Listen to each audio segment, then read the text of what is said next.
Good neighbour to bank on Kodungallur town cooperative bank. 17 ബ്രാഞ്ചുകളിലും anywhere banking സംവിധാനം. സഹകരണ മേഖലയിലെ റിസർവ് ബാങ്ക് ലൈസൻസ് ഉള്ള കൊടുങ്ങല്ലൂരിലെ ഏക കോഓപ്പറേറ്റീവ് ബാങ്ക് എന്ന ബഹുമതിയും KTC ബാങ്കിന് സ്വന്തം. Good neighbour to bank on Kodungallur town cooperative bank.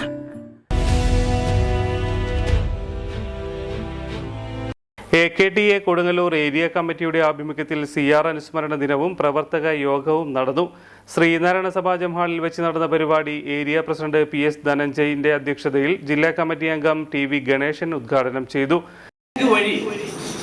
ഇവർക്ക് ലോൺ കൊടുക്കുന്നതും ലോൺ ഇവരുകൊണ്ട് അടയ്ക്കുന്നതും എല്ലാം ബാങ്ക് വഴി സർക്കാർ അറിഞ്ഞുകൊണ്ട് ഇവിടുത്തെ നിയമ വ്യവസ്ഥയ്ക്കനുസരിച്ചാണ് ഈ പ്രസ്ഥാനം മുന്നോട്ട് പോയിക്കൊണ്ടിരിക്കുന്നത്.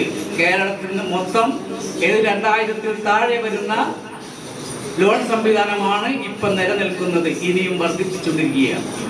ഞങ്ങളെ സംരക്ഷിക്കാൻ, നമ്മുടെ ആളുകളെ സംരക്ഷിക്കാൻ, കേരളത്തിലെ മുഴുവൻ തയ്യൽ തൊഴിലാളികളെ സംരക്ഷിക്കാനുള്ള ആർജവം ഏറ്റെടുത്തുകൊണ്ടാണ് ഈ പ്രസ്ഥാനം മുന്നോട്ട് പോയിക്കൊണ്ടിരിക്കുന്നത്. അതുകൊണ്ട് തന്നെ മറ്റൊരു പ്രസ്ഥാനത്തിനും ഇതുപോലെ ആവാനോ, ഇതുപോലെ നയിക്കാനോ, ഇതുപോലെ സംസാരിക്കാനോ, ജനങ്ങളുടെ മുമ്പിൽ മുട്ടുവളയ്ക്കാതെ നിവർന്നു നിൽക്കാനോ ഒരു പ്രസ്ഥാനത്തിനും നമ്മളെ പോലെ കഴിയില്ല.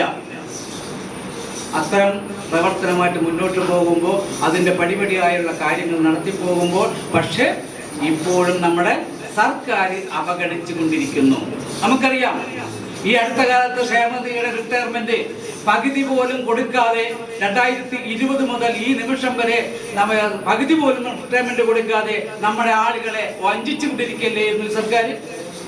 നമ്മളിപ്പോൾ ഇലക്ഷനോട് സംബന്ധിച്ച്, ഈ പാർലമെന്റ് ഇലക്ഷനോട് സംബന്ധിച്ച് മുൻപ് അല്പം സമരം രൂക്ഷമായി കാണിച്ചപ്പോൾ, കോടതികൾ കയറിയിറങ്ങിയപ്പോൾ, കോടതിക്കെതിരെയുള്ള അലക്ഷ്യ കേസുകൾ വീണ്ടും കൊടുത്തപ്പോൾ, വീണ്ടും അവർ ഇലക്ഷനെ നേരിട്ടപ്പോൾ നമ്മൾ പറഞ്ഞൊരു വാക്കുണ്ട്: തയ്യൽ തൊഴിലാളികൾ റിട്ടയർമെന്റ് തീർത്തും തരാതെ ഇരുന്നാൽ നിങ്ങൾക്ക് അനുകൂലമായ ഒരു സാഹചര്യം ഞങ്ങൾ ഉണ്ടാക്കി തരില്ല എന്ന് അക്ഷരാർത്ഥത്തിൽ അവരുടെ മുമ്പിൽ ചെന്ന്, അവരുടെ നേരെ ചെന്ന് പറയാൻ ശക്തിയാർജിച്ച ഒരു പ്രസ്ഥാനമാണ് ഈ പ്രസ്ഥാനം. കഴിഞ്ഞ കാലം ഇത്രയും ഒട്ടനവധി സമരങ്ങൾ നടത്തിയിട്ടും AKTയുടെ സഹോദരിമാരുടെ പ്രസവാനുകൂല്യം ഇപ്പോഴും 15,000 രൂപ ഒരുമിച്ച് തരുവാൻ സർക്കാരിന് കഴിയുന്നില്ല. അതുകൊണ്ട് തന്നെ ഇനിയും സമരങ്ങളുമായി AKTA മുന്നോട്ടു പോകും. ക്ഷേമനിധി അംശാദായം വർഷത്തിൽ 600 രൂപ ആക്കിയിട്ടും ക്ഷേമനിധി ആനുകൂല്യങ്ങൾ വർദ്ധിപ്പിക്കാത്തതിൽ പ്രവർത്തക യോഗം പ്രതിഷേധം രേഖപ്പെടുത്തി. ചടങ്ങിൽ ജില്ലാ കമ്മിറ്റി അംഗം Ambika Venugopal, area treasurer Sudhaharadasan, OS Satheesan, PV Valsarajan, PB Jisha, PG Sivadasan, Sulekha Salam എന്നിവർ സംസാരിച്ചു. സുധാഹരദാസൻ സ്വാഗതവും NR രജിത നന്ദിയും പറഞ്ഞു.